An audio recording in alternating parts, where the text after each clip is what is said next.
పాలమూరు జిల్లాను నమ్మి మా ఎక్స్ ఎమ్మెల్యేలు మరియు ఎమ్మెల్యేలు బీఆర్ఎస్ కార్యకర్తలను నమ్మి మాకు ఈ అవకాశం కల్పించిన మా పార్టీ అధ్యక్షులు కేసీఆర్ గారికి, అలాగే మంచి తోడ్పాటును అందించిన కేటీఆర్ గారికి, హరీష్ రావు గారికి, మీ అందరికీ నా యొక్క పాదాభివందనాలు. పార్టీ పెద్దలకు, ఎమ్మెల్యేలకు, ఎక్స్ ఎమ్మెల్యేలకు, జెడ్పీటీసీలకు, ఎంపీటీసీలకు, కౌన్సిలర్లందరికీ నా యొక్క పాదాభివందనాలు. ముఖ్యంగా మీరు గమనించండి, ఈరోజు తెలంగాణ ఆవిర్భావ దినోత్సవం రోజు సీఎం సొంత డిస్టిక్లో పాలమూరులో సీఎం సొంత డిస్టిక్లో బీఆర్ఎస్ అభ్యర్థి అయిన నన్ను గెలిపించిన నిజమైన బీఆర్ఎస్ పార్టీ కార్యకర్తలందరికీ నా హృదయపూర్వక నమస్కారాలు.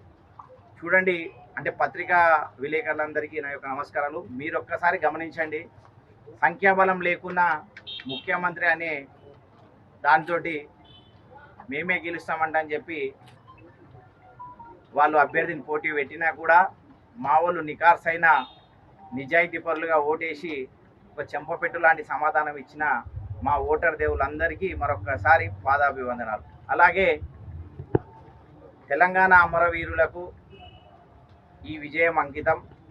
ముఖ్యంగా మా పార్టీ అధ్యక్షులకు ఇది ఒక కానుకగా మా డిస్టిక్ నుంచి, అంటే మీరు మహబూబ్ నగర్ డిస్టిక్ నుంచి ఒక రాష్ట్రాన్నే సాధించారు.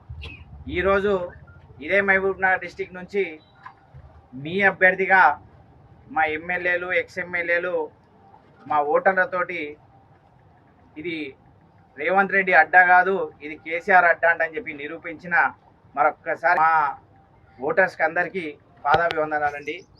చాలా చక్కని విజయం ఇచ్చిర్రు.